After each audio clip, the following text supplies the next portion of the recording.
Nangis saya. Terharu saya, begitu baiknya Tuhan itu. Amin. Tak saya duga, saya atur-atur air mata saya terus bercucuran dari tadi selama saya duduk. Saudaraku, bukan saya sedih, tapi saya bersyukur kepada Tuhan.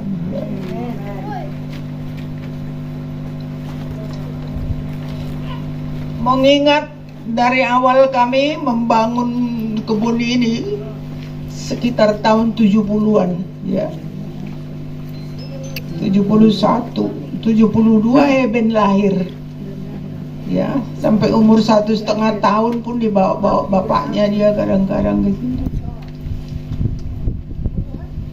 Tapi tetap di hati saya ada selalu bahwa segala sesuatu yang diberikan Tuhan atau dipercayakan Tuhan itu saya bawa tuh persembahkan untuk kemuliaan Tuhan. Begitu perjuangan kami begitu banyak di sini, ada sukacita, ada malapetaka, bahkan kami mau dibunuh orang dari sini dan segala macam, diancam. Bukan siapa-siapa yang mancam, orang kita Kristen yang di pasar. Ada ditaruh di sini pompa air hilang, apa di sini hilang, apa hilang.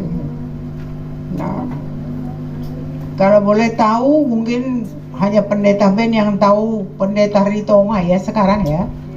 Ada anak muda yang baru tamat sekolah Alkitab, kami tempatkan juga di sini supaya di sini ada pelayanan.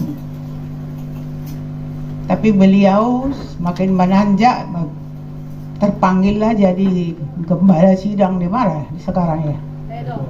Di Ledong. Ya. Silih berganti, ada lagi seorang orang Jawa datang dari Kalimantan. Jawa tapi separuh kayak Dayak ya, tapi dia Kristen. Dibangunlah ini bagus-bagus, itu ada mata air di situ, umbul pancur. Ditatanya itu buatnya bakal nanti kita tempat permandian, baptisan katanya. Dibagusinya perengannya itu dibuat memang bersih memang iya.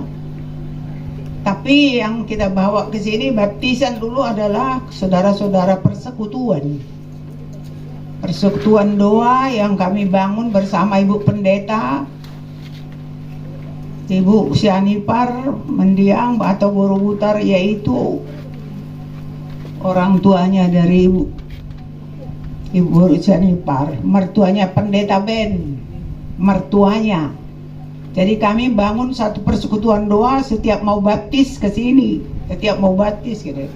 Nggak lama hilang itu. Datang lagi timbul hati Bapak mau bukun di sini tempat berdoa puasa. Mau dibangunnya rumah doa puasa, berdoa puasa di perengan itu, di atas mata air itu. Sudah dipanggil arsitek, sudah dibangun ditata, tapi gagal juga. Masalah teknis, masalah izin dan yang lain-lain. Dan untuk kelanjutannya, nah ini saya ceritakan masih banyak lagi yang lain. Tapi satu poin yang perlu saudara ingat di dalam hidup kita ini, bahkan yang kami rindukan dulu, kami suami istri, anak-anak masih kecil, bahwa setiap apa yang berikan Tuhan, harta apapun, kami mau persembahkan untuk kemuliaan Tuhan. Amin. Haleluya.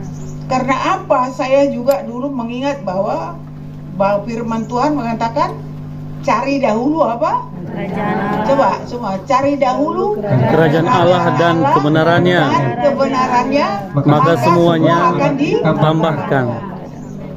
Nah, lalu tadi saya meneteskan air mata. Kenapa saya menangis? Kenapa saya menangis? Saya bertanya sendiri kepada diri saya.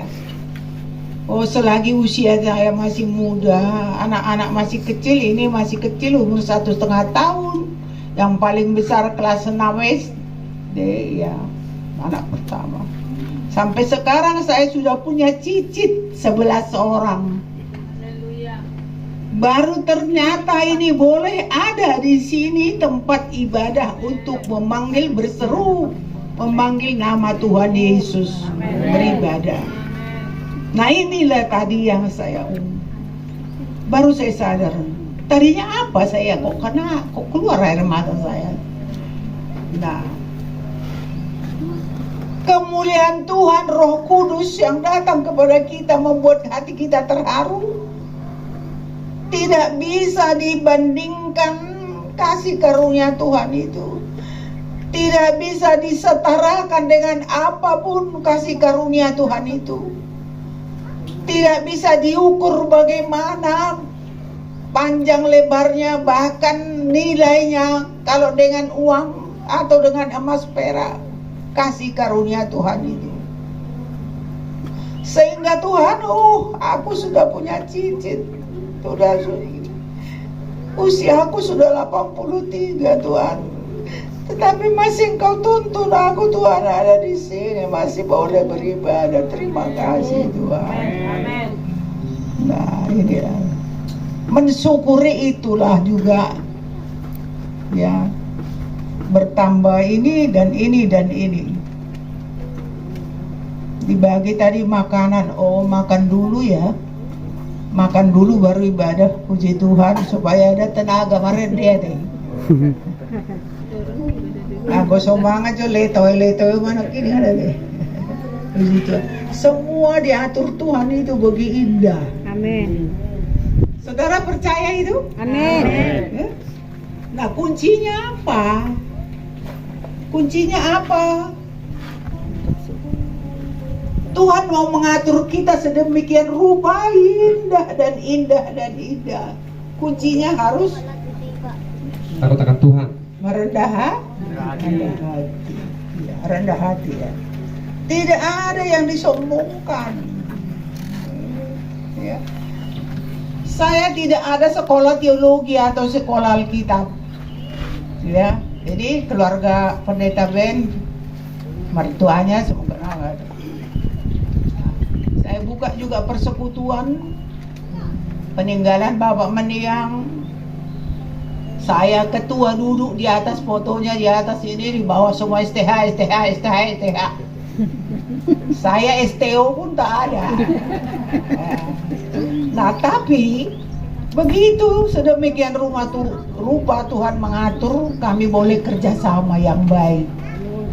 Ya, Ibu Regar begini. Oke ya. Kalau itu kata firman Tuhan, hanya satu kunci yang saya pegang, saya adalah pendoa. Ya, pendoa. Saya berdoa. Setiap apa mereka katakan, oh iya nanti saya doakan dulu. Kalau oke kata Roh Kudus, oke. Ya, berjalan. Pelayanan di cara pelayanan ke penjara berapa tahun, setahun lebih kayak ini anak saya ya penjara. Kalau ke penjara itu aduh ampun, bau parfum ya. Nah tapi Tuhan memberikan suatu ketukan. Jadi itulah semua perjalanan hidup itu diatur Tuhan. Kuncinya harus rendah hati dan taat kepada firman ya. Dengar firman dan lakukan. Kalau hanya mendengar tidak melakukan, iblis juga tahu ya. Mau dia mendengar, takut dia gemetar kepada nama Yesus, tapi kalau tidak mau melakukan, no way ya. Matius berapa? Matius 7 ya, ayat 22. Bukan semua yang berseru kepada nama Tuhan masuk dalam kerajaan surga, tetapi yang bagaimana? Yang melakukan. Oke, jadi oleh sebab itu, saudaraku yang ada di sini, jemaat kita, jemaat yang di sini, coba dulu angkat tangan. Saya mau melihat. Coba. Yang jangan takut loh, tuh tinggi. Muliakan Tuhan dengan tanganmu itu. Amin. Oke. Ya, puji Tuhan ya. Jadi begitu Natal kemarin Desember, saudaraku, saya hadir di Tanjung Balai beribadah, katanya, oh dari Pulau Maria mau ada kor nyanyian Natal gitu. Mana orang Pulau Maria ini? Mana? Enggak ada. Jadi udah lewat acara-acara, aku tanya, mana orang Pulau? Kupikir tak 2 orang utusan ya. Aku tengok yang 2 orang pun siapa? Yang mana orang Pulau Maria? Oh enggak ada. Bah, naruh aku na pengecut do per Pulau Maria.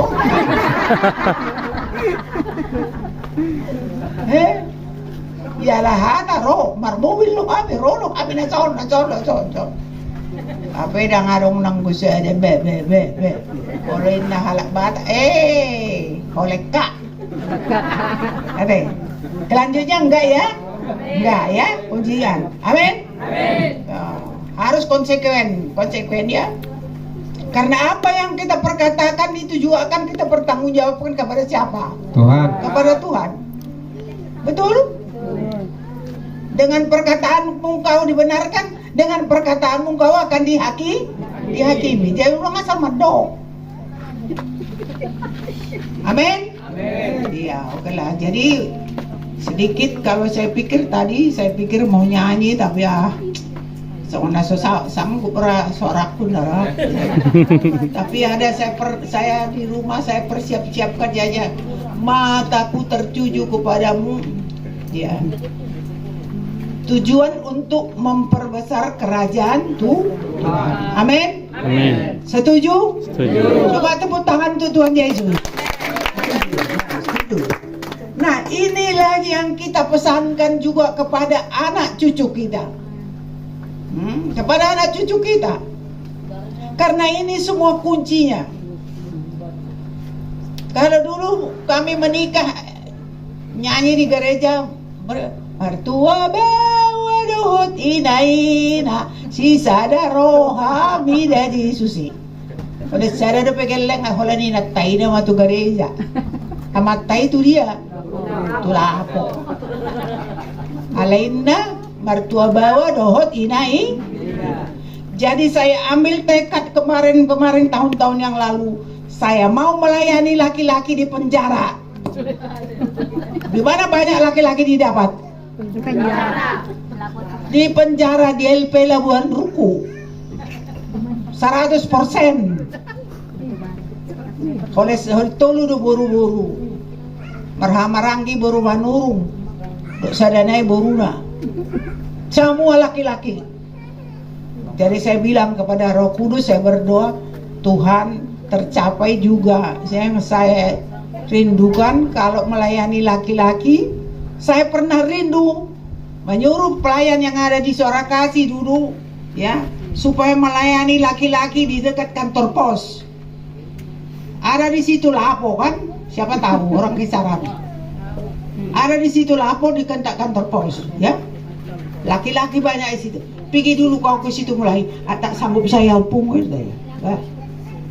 Tapi Tuhan tunjukkan di penjara Labuan Buku 99% laki-laki. Nah, tapi ya maaf, siaplah bau parfum. Ada yang nggak pakai, hanya pakai singlet. Ada yang katanya baru mandi belum siap sudah mati air dan macam-macam.